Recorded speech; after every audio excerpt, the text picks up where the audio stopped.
anyway, so we had a lot of interesting discussions that ended up sort of leading us to different places. We go, oh, and we kept kind of moving along like that. But we came up with our vision statement as, we envision a rural community where the quality of life is improved through the empowerment of people to become self-sustainable.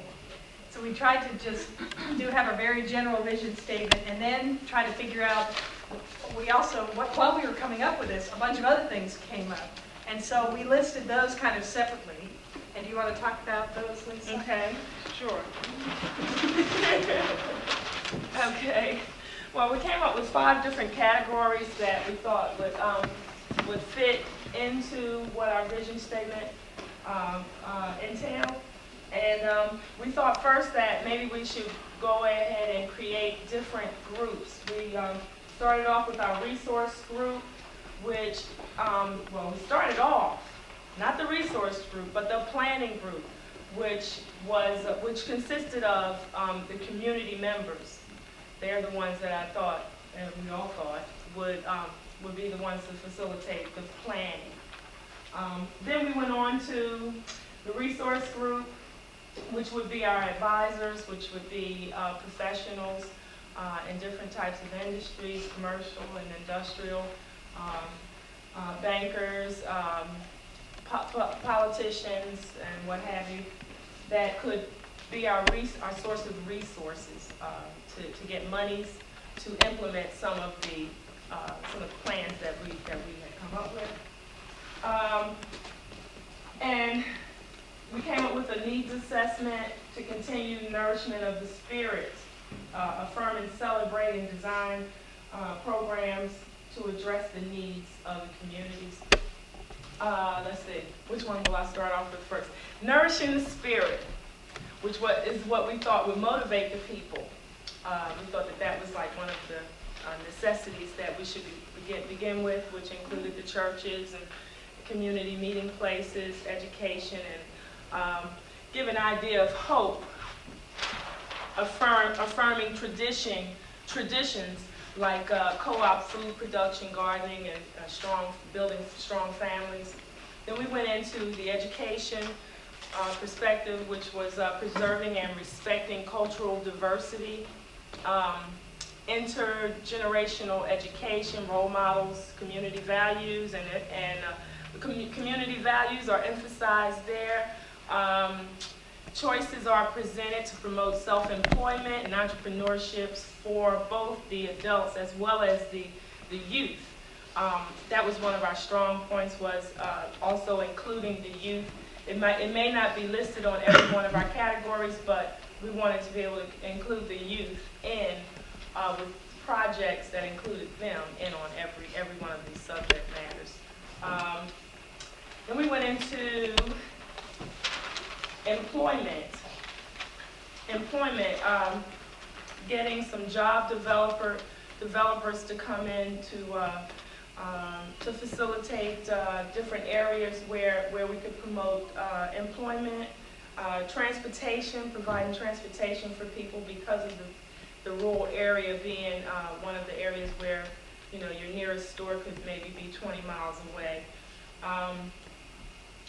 Promoting mentoring for the people who had come on jobs and been able to develop certain levels where they could teach others and mentor to those who were just beginning in the job market. Let's see here. Continue develop to peer lending, lending, okay, develop small businesses, such as, what this is all about is empowering the people to provide for themselves, as our vision statement states, to have them self-sustained. And a fish farm was like one of the best ideas we came up with, which would employ a lot of people and keep jobs going. Affordable housing, quality affordable housing, securing the land, finding a way to secure the land. A lot of the land owners were abroad, and part of our resource and planning group mission is to develop ways of securing the land for ownership, renting, and to provide clean water, which goes right into our stewardship of resources. The stewardship of resources is like an umbrella, it's like a backbone to sustain all of these different categories. Some of them entailed environmental control through recycling. Believe it or not, this is my handwriting, and I'm having a little trouble with my own handwriting.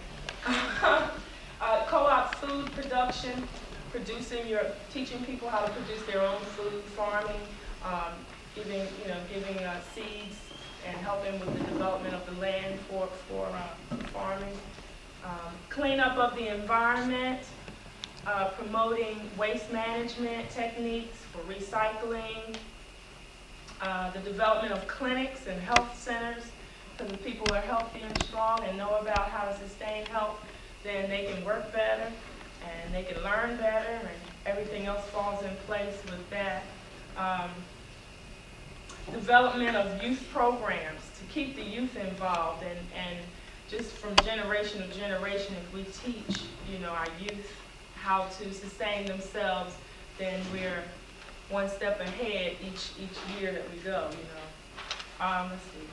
Fundraising programs was another idea, and as well as food drives for people, for families that may have, experienced some hardships along the way, to have those type of support resources available as well. So, if someone here wants to sum this up, I've kind of given us a brief scenario as to what did go on in our meeting, and if someone wants to give like the end statement, final statement. Well, I guess what I would say, you want to say something? I was just going to point out to what we put at the bottom there was, we were running out of time, and all sort of like, okay, the first year we kind of set things up, and then second, third, and fourth year, implement plans, adjusting as necessary, evaluating as we go along. I mean, these are extremely general, right? Fifth year, create a new 5-year plan, incorporating successes of the past and reorienting to address the learning experiences. But we felt like, I think that the nourishment of the spirit, affirming and celebrating, was something that had to be ongoing, really. That was the first thing we came up with, and it seemed to be kind of a thread also. Which would have been my comment. Are there any questions? Please. And I think because of that being the key word, then the resource piece and the nourishing the spirit piece were like the bookends to which everything else fits. Yeah. I think the piece I want to add to that is that we, coming from an urban area, we had to put, at least I had to put myself in the rural setting. And by the time we say this, we say, no, but they don't even have that there. We said, okay. And so it was like we had to keep learning what was going on in their area before we could even digest any of this stuff at all. So it was two things that was going on for me. I was learning more about rural areas, as well as trying to come up with a plan that we thought people would be comfortable with. Right, and I'd like to also add, it was a rude awakening for the urban people to actually see what the actual hardships were in the rural areas. Things that we take for granted every day are actually a blessing. So we learned a lot as urban residents from this whole rural experience. I think I'm speaking for all of us urban residents. Yes, so this is another one of our assignments. I came in late. Where are we? We just finished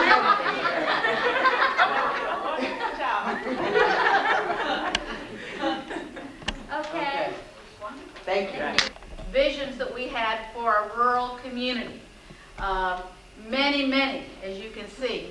Out of that, we put together 3 sentences that made our mission statement: to maintain, develop, and distribute resources, and retain decision-making authority within the community, to foster a new understanding of community ownership and control of land and resources, to develop and advocate for our own public policy. Ooh. So that was the vision statement.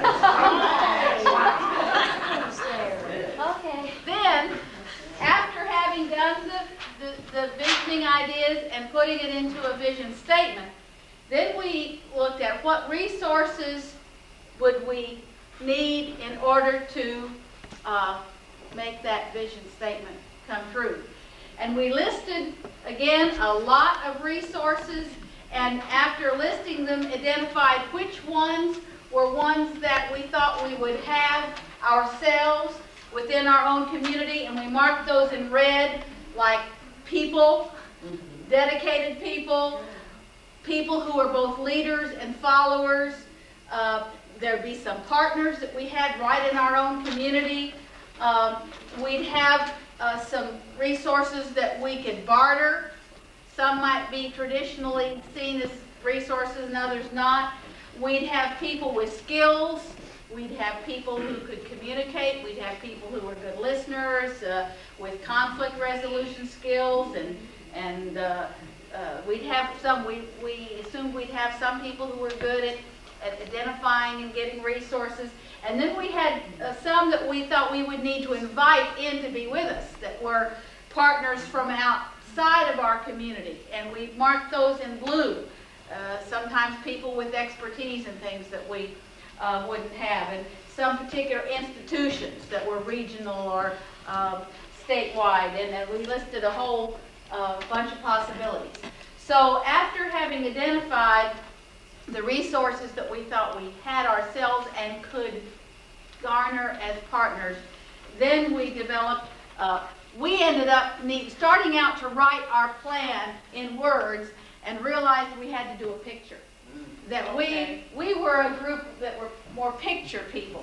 So we had as this is a wheel, and the hub of the wheel is to develop a community cooperative or / organization or / coalition. We really like coalition best because it implied an organization, a neighborhood or community organization that was both made up of groups and individuals. So that's the hub. That would be number one. And then all of these other things then could follow over the next 5 years, happening simultaneously with people some people giving attention to one, some people to another. And so then the sections of the wheel created by the spokes are things like, and very similar to what the previous group came up with, education, transportation, non-traditional economic development, land acquisition, holistic approach to health services, mental health, physical health, housing, and what we call cultural and recreational opportunities and activities. So that's our plan in picture form rather than, and we didn't have time. We probably could have made it a great big picture, not just down there in a little corner. But the rest of you all, that's my attempt at just to summarize our. And over the 5-year period, we would be looking at our wheel of fortune, so to speak, and reevaluate it to see if it was a working process. Yeah. If not, change, try to change so it would be workable.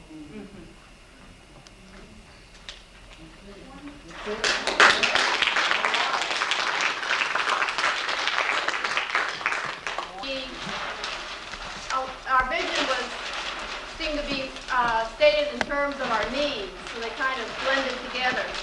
But in our vision, we were talking about a healthy economy with more jobs, more businesses, self-sufficiency, local ownership and asset control.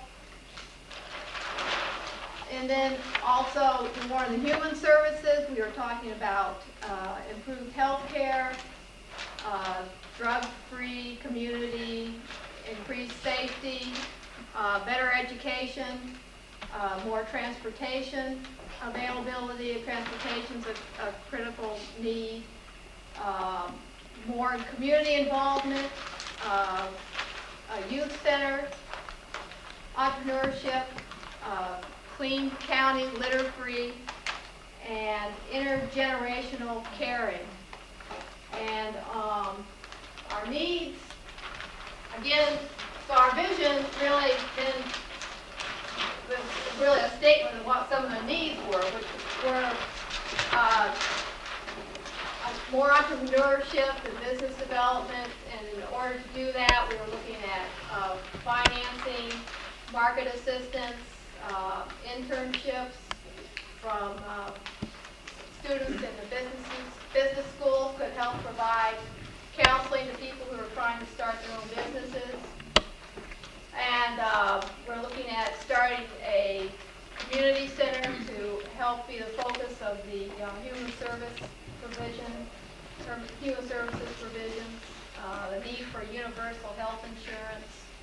But in discussing the vision and the needs, then we came with our mission statement, which was to build a self-sufficient community for all generations, guaranteeing a good life. Good.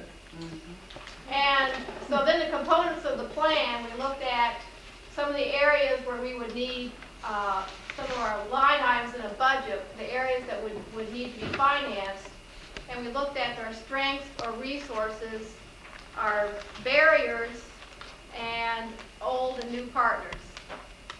And so some of the things that we would need funding for would be for the community center and staffing, for the housing program, for the community services, and we would be actually needing to have money to do additional fundraising, training for people, transportation, providing transportation, and of course just general supplies and things that would be needed for the office.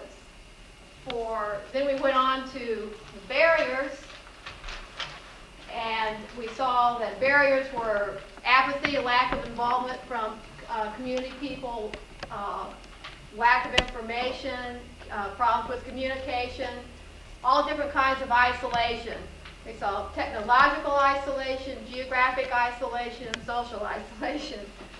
Lack of resources, and lack of support of the county government, and a resistance to change were some of the main barriers. But we looked at our resources or strengths that would help us overcome these barriers, and we were thinking about the presentation that was made earlier in the day about the 20 years of experience and what has developed as a result of that.